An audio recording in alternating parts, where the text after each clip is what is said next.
नमस्कार दोस्तों, स्वागत करता हूं एक बार फिर से मैं आप सभी का आरएस जंक्शन पर दिनांक 19 मई 2021 के करंट अफेयर्स लेकर के। तो रेगुलर बने रहें, अपनी तैयारी को बनाए रखें और अपने स्वास्थ्य का भी ध्यान रखें और मौसम के अनुरूप जो है आहार लेते रहें ताकि आप स्वस्थ रहें, खुश रहें। चलिए शुरुआत करते हैं आज की कक्षा की। तो वीडियो को लाइक और शेयर करते रहें।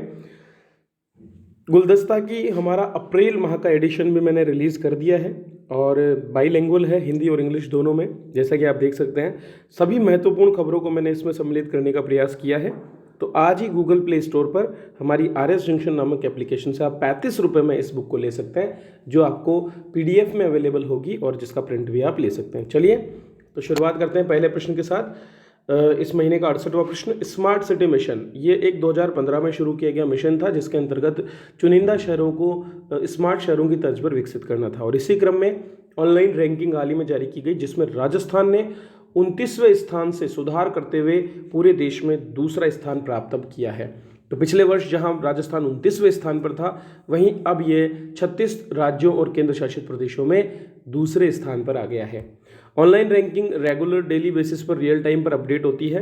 और स्मार्ट सिटी की बात करें तो कुल 36 राज्यों केंद्र शासित प्रदेशों के 100 शहरों को मिलाकर के ये रैंकिंग जारी की गई है।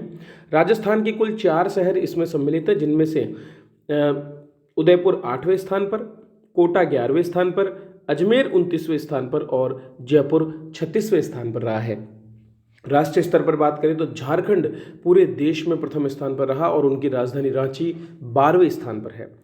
स्मार्ट सिटी क्रियान्वयन के संबंध में केंद्र द्वारा जो ये रैंकिंग जारी की है, इसका जो आधार है वो है परियोजना का क्रियान्वयन, कार्य पूर्ण करने का समय, प्रगतिरत कार्य और निविदाधीन कार्य, प्राप्त फंड का यूटिलाइजेशन कैसा हो रहा है और केंद्र से उपयोगिता प्रमाण पत्र कितने प्राप्त हो चुके हैं। इन सभी चीज़ों के आधार पर ये रैंकिंग जारी की जाती है।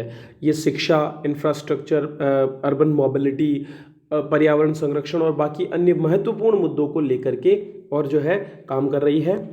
National smart cities mission Bharat सरकार द्वारा शुरू किया गया एक शहरी नवीनीकरण और रेट्रोफिटिंग कार्यक्रम है और इसका उद्देश्य है टिकाऊ, मजबूत और नागरिक अनुकूल सुविधाओं सहित शहरों का निर्माण करना। मिशन में शुरू में 100 शहर शामिल किए गए, जिसमें 2019 और 2023 के बीच निर्धारित परियोजनाओं को पूरा करने की समय सीमा रखी गई है। इसकी शुरुआत 29 अगस्त 2015 से हुई थी। स्मार्ट सिटी मिशन को लागू करने के लिए प्रत्येक शहर में एक पूर्णकालिक सीईओ बनाया गया है और एक स्पेशल पर्पज व्हीकल का निर्माण किया गया है, एसपीवी का, ठीक है, जिसका मूलभूत उद्देश्य ही इन शहरों को विकसित करना है। तो इस योजना के अंतर्गत केंद्र और राज्य बराबर जो है 500 करोड़ रुपए की राशि देंगे। तो कुल 1000 करोड़ रुपए तो यहाँ से मिलेगा और शेष राशि को जो है वो मार्केट से प्राप्त कर सकते हैं। चलिए अगली खबर की ओर बढ़ते हैं। हाल ही में किस देश ने अपने अब तक के सबसे शक्तिशाली सुपर कंप्यूटर सिमोर्ग का अनावरण किया है? तो दोस्तों, ईरान जो है उसने अपने सबसे शक्तिशाली सुपर कंप्यूटर सिमोर्ग को हाल ही में अनावतरित किया है।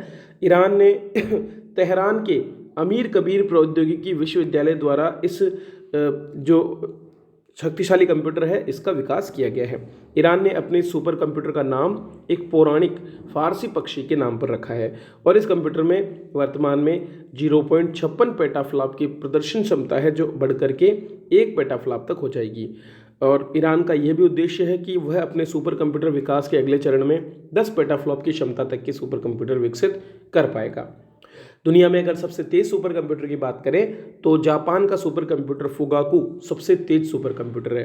वहीं भारत का सीडेक द्वारा डेवलप किया गया राष्ट्रीय सुपर कंप्यूटर मिशन के तहत बना आर्टिफिशियल इंटेलिजेंस आधारित सुपर कंप्यूटर परम सिद्धि जो है वो दुनिया के 500 सुपर कंप्यूटरों में 63वें स्थान पर है और देश का सबसे तेज सुपर कंप्यूटर इसे माना जाता है।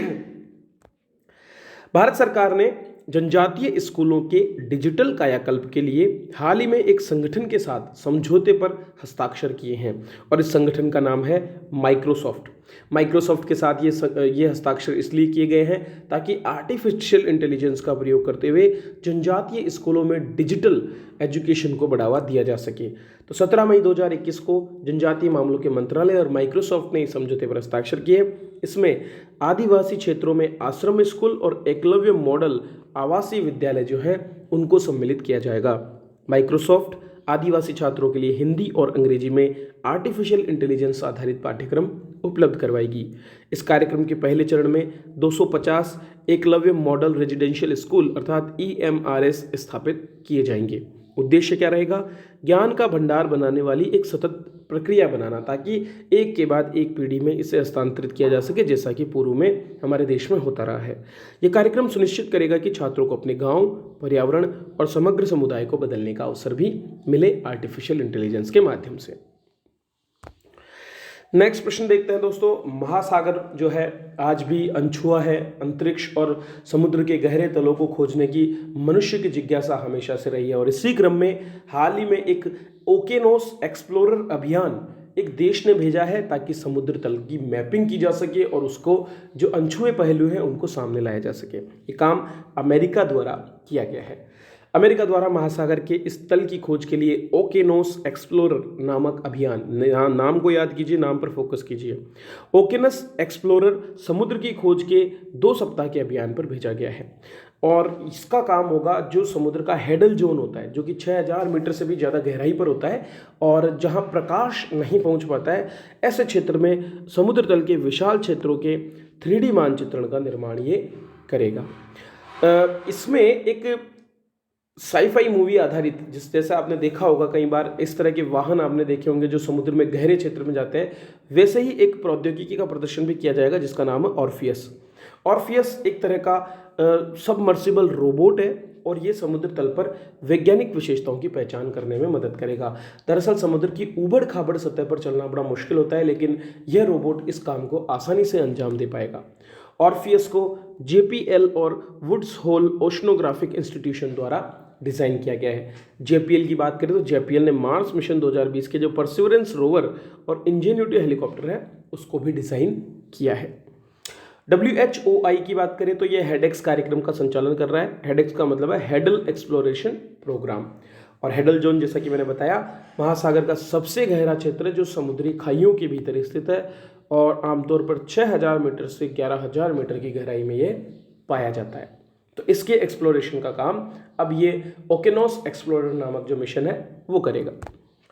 चलिए अंतिम प्रश्न में बात करते हैं, पर्यावरण से जुड़ा हुआ है। हाल ही में एक वन्यजीव फोटोग्राफी के 5 सबसे बड़े जानवरों के विषय जो है चुने गए हैं, जिनको नाम दिया गया बिग 5।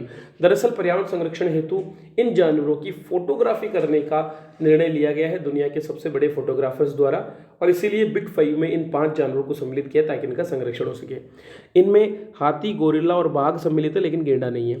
तो जो भारत का राष्ट्रीय पशु है बाघ, उसको भी इसमें सम्मिलित किया गया है। इस लिस्ट में हाथी, पोलर बियर, गोरिल्ला, शेर और इसके साथ साथ भारत का राष्ट्रीय पशु एशियाई टाइगर सम्मिलित किया गया है। बिग 5 शब्द का पहले इस्तेमाल किया जाता था अफ्रीका में आयोजित होने वाले शिकारियों की ट्रॉफी हंटर के लिए। तो क्या होता था कि अफ्रीका में अगर कोई भी शिकारी 5 जानवरों, जिनमें हाथी है, गेंडा है, तेंदुआ है, कैप बफेलो है और शेर, अगर इन 5 जानवरों का शिकार कर ले तो ऐसी परिस्थिति में उसको सम्मान के रूप में बिग 5 का सम्मान दिया जाता था। लेकिन अब यहाँ पर जो है इसका उद्देश्य देखो, यहाँ पर आप देखिए, यहाँ पर हाथी, गेंडा, तेंदुआ, केप बफेलो और शेर जानवर थे बिग 5 में, लेकिन जो नई लिस्ट है उसमें संरक्षण के लिए हाथी, पोलर बियर, गोरिल्ला, शेर के साथ में भारत के राष्ट्रीय पशु एशियाई टाइगर को सम्मिलित किया गया है। तो ये 5 को सम्मिलित करके इनकी फोटोग्राफी करके लोगों में अवेयरनेस बढ़ाने और इनके संरक्षण का काम करने का काम इस बिग 5 मुहिम में किया जाएगा। इसकी शुरुआत ब्रिटेन के फोटोग्राफर ग्रैमी ग्रीन ने की थी, और इसका उद्देश्य दुनिया की उन प्रजातियों को लेकर जागरूकता फैलाना है जो अपने अस्तित्व के लिए संघर्ष कर रहे हैं। इनमें मानव वन्य जीवन संघर्ष, शिकार, अवैध तस्करी और जलवायु परिवर्तन जैसे कारण सम्मिलित हैं। तो दोस्तों ये थे आज के करंट अफेयर्स जिन पर मैंने चर्चा की। कैसा लगा ये तो आपके लाइक से ही बताते हैं। इसके अलावा शेयर करें, अपनी मदद भी दें, क्योंकि अगर आप हमारी परचेज करते हैं बुक को तो ये प्लेटफॉर्म आगे बढ़ता है। तो ये अपना योगदान जरूर करते रहें, और इसी साथ मैं आपसे विदा लेता हूँ। मिलता हूँ अगले वीडियो में। धन्यवाद।